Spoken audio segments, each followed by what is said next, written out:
education in it, isn't there? Well, yeah, there's, you know, you've got all kinds of historical figures, Queen Victoria, Charles Darwin, Jane Austen.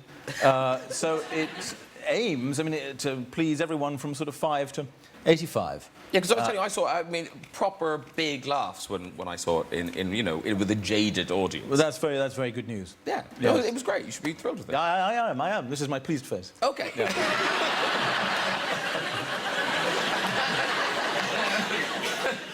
And of course, you're not just acting now, because you have become a sort of, I was going to say an unlikely campaigner, but everyone's an unlikely campaigner. You've become a campaigner with your Hacked Off campaign. Now, the Hacked Off campaign was to get the Levinson inquiry to start, is that right? Yes, that's right, yes. So, yes. Have you stopped that campaign, or have you got new aims now? Well, no, now we sort of police the inquiry and try and make sure it's going the way we hope it's going.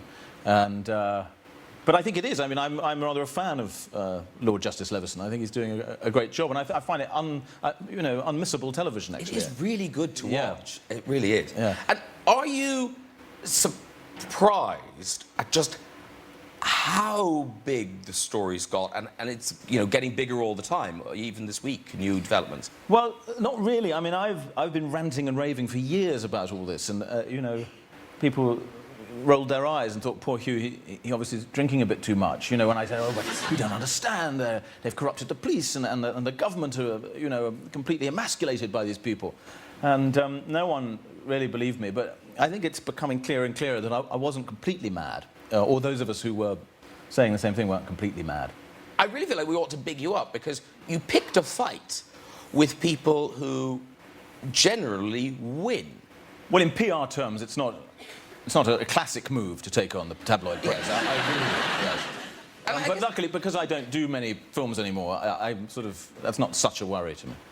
But I'm worried about other forms of revenge, for sure. Yes, because someone is leaving a dog mess outside my house every day. Oh, really? Every day? Most days, yes. I've become more obsessed with finding out who that is than smashing the worst parts of the press. That's mad. But I'm obsessed with that whole thing. I follow people around the streets waiting to see if they use a bag and all that. There's something wrong with me. That is weird. Yeah.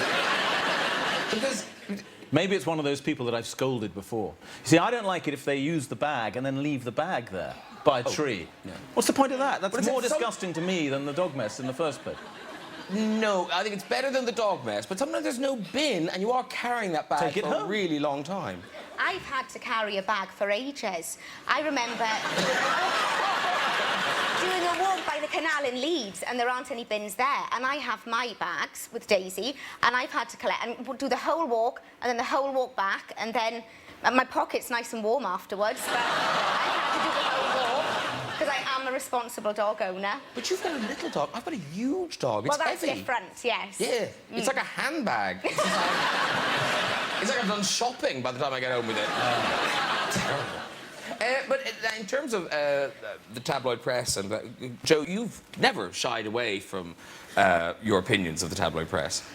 No, probably a mistake, I would have thought. Are you involved in the Levinson inquiry in any way? Are you going to be called, or...? No, I don't think I'm important enough. Certainly not. I mean, all they've ever done with me is they've focused on kind of sort of highlights of my life. So, obviously, first of all, they thought I was a lesbian, so when I got married, they went, oh, my God. The lesbians getting married. And... you know, we tried to keep our wedding really, really quiet, just because we didn't want all that hoo-ha. And, in fact, the Sun didn't find out until 2 weeks later, and then they very kindly put a nice headline on the front of the Sun saying, here comes the bride all fat and wide, which I thought was... I know, my mum was so touched. That is mean beyond belief. Well, it is mean, but they are mean. I mean, they're sort of amoral, and they don't actually... I mean, I can take it. You know, having been a psychiatric nurse for 10 years, I must say I got much better, much more creative abuse as a nurse than I ever did from the tabloids, and I just kind of expect it from them. So you just have to separate it from your life, I think, really. And what do you hope at the end of this inquiry? What are your ambitions for the end of it? Well, there's my official hopes, and then there are the hopes I don't talk about, which are all to do with violence to certain individuals. But, happy to help. In fact, I'll go and do a poo outside some...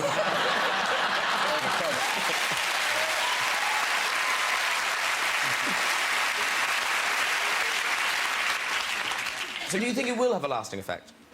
Well, as I say, I'm a big fan of Lord Justice Leveson, but then, if he were to recommend great things that protect great journalism, and we have fantastic journalism, while identifying and doing something about the worst excesses, then the next hurdle is to make the government put that into action. And you see the Conservatives have enjoyed a largely Conservative press for a very long time, so there's not much in it for them. That will be a hurdle. But I've spoken to the Prime Minister. I think I love saying that. He said if it's not bonkers, we'll do it. But we have to hold him to that. Of course, the Prime Minister, he's been dragged into it all, and even this week. But something recently did cheer him, because he got to meet the lovely Joanna Page. Here he is meeting you. Now, he loves you. And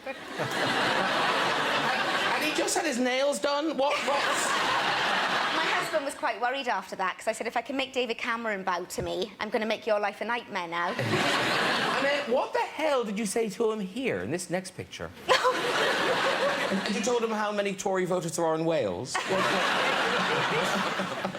He was very flattering about the show, asked if we were going to make some more, and I was on my best behaviour. But this isn't the first... You've already been in Buckingham Palace, haven't you? Yes, I had, yes. When I was in drama school, I went there to perform. What were you doing? What did you give? It was a gala, and I went and performed in As You Like It. And after performing, myself and this actress that I was working with, who played Rosalind, I played Phoebe, we were not backstage, but sort of backstage, and sort of went exploring. There was nobody to stop us exploring. I will get arrested now, won't I? But I explored around Buckingham Palace. Did you explore things into your handbag? I did steal a napkin. I did. I couldn't help myself. Is it at home and framed? No, it isn't. I've lost it since. I'm quite disappointed about.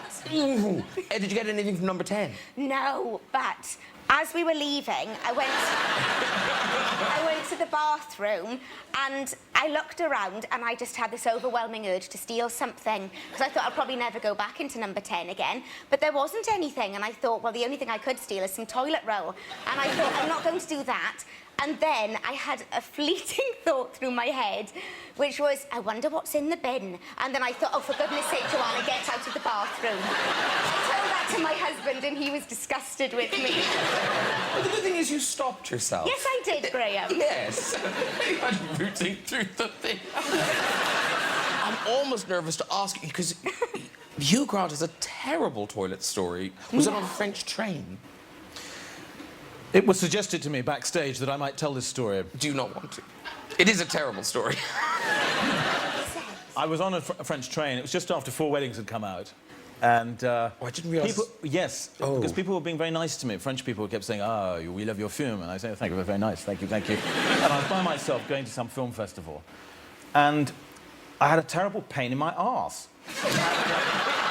I thought, this is uncool, I'm nodding at everyone, oh, thank you, but my arse is killing me. And it then occurred to me that I might have hemorrhoids. I thought, oh, God, it's my first pile. It was bound to come at some point.